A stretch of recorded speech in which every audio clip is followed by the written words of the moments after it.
when the question was posed, and the way it was posed is actually important, do you believe that we will achieve net zero by 2060? Last year, the result was 54% said yes. This year, actually 62%, it goes further than 2060.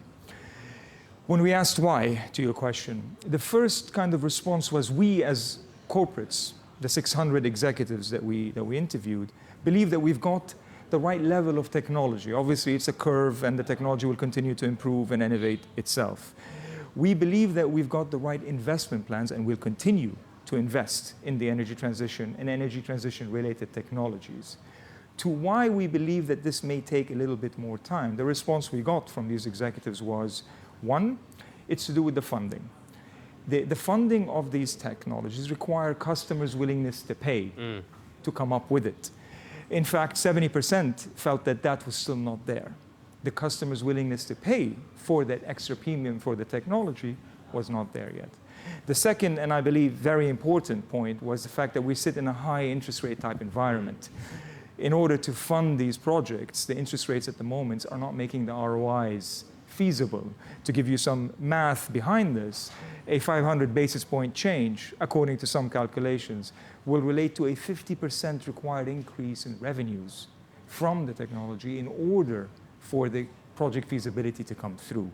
So it's really these two parameters, the demand side from the customers and the ability to deliver ROIs to the investors, that's creating that sentiment that it may take longer. When it comes to the region and the executives in the region in your survey, what are some of the numbers on the Middle East executives when it comes to their optimism regarding the energy transition and, more importantly, its contribution to their bottom lines? And what does the region or what region do they think, the Middle Eastern executives, is the most attractive when it comes to energy transition investments in general? Very interesting insight came out of that. Actually, the Middle East saw a 64% jump in optimism of achieving the targets for energy transition. The highest level of optimism across the 5 regions that we did survey showed the Middle East as the most optimistic. There are reasons for that.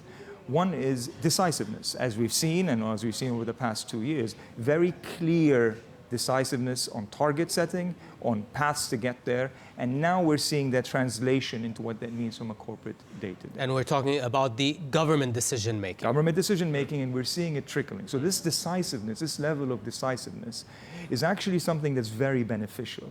Combine that with the fact that we are, in this region, the lowest carbon-emitting production of hydrocarbons, plus the lowest cost, makes us more optimistic, we feel, and this is what the executives have told us, that this region is the region where we're seeing a highest level of optimism regarding the energy transition technology deployment and returns on investments.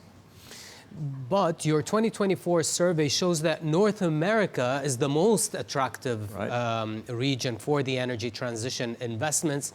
Of course, we know IRA plays a big role in that. Shed more light on this, and what are some of the risks associated with investing in the energy transition in North America? Right, so yes, the survey did pinpoint that as an investor, to deploy your dollar of investments, the US tops the list, and the United States at the moment tops the list. And yes, the IRA was cited as one of the main reasons for that.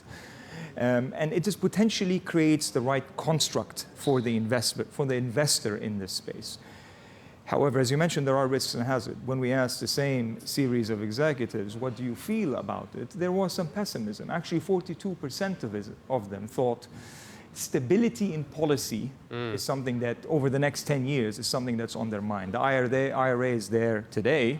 May it change, may it not? That was a question mark that was on their mind.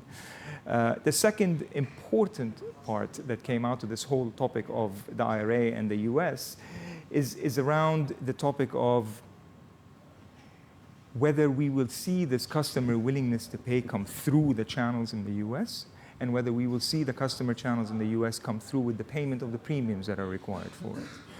I think these 2 points, when it comes to the IRA and the construct in the US, are important points to keep in mind, and they are on the minds of the executives going forward for this.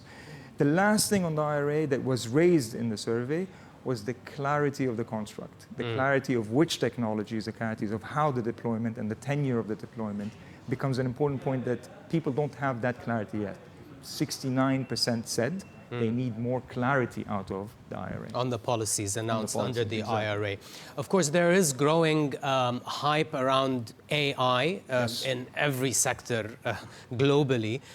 How is that impacting executives in the ENR sector who are looking for AI applications in their businesses?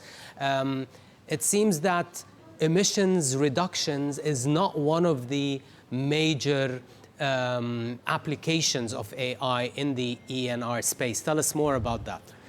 Well, first of all, there is no strategy out there in the ENR space that does not include an AI element to it. It does not exist. Everybody is deploying AI, and in some instances, generative AI when it comes to the application on their value chain and the deployment of their products, whatever they may be. But you're right. It was actually carbon intensity and emission reduction were numbers 5 and 6 on level of importance on what AI can generate value from. Predictive maintenance, production optimization, talent management, and future predictive maintenance were things that came up above carbon emissions and carbon intensity. So these were the top applications of AI. Absolutely, absolutely. So it was not the number one. It was on the list, but there were other more value chain oriented aspects that came out of how do I apply AI and generate value from AI across my value chain.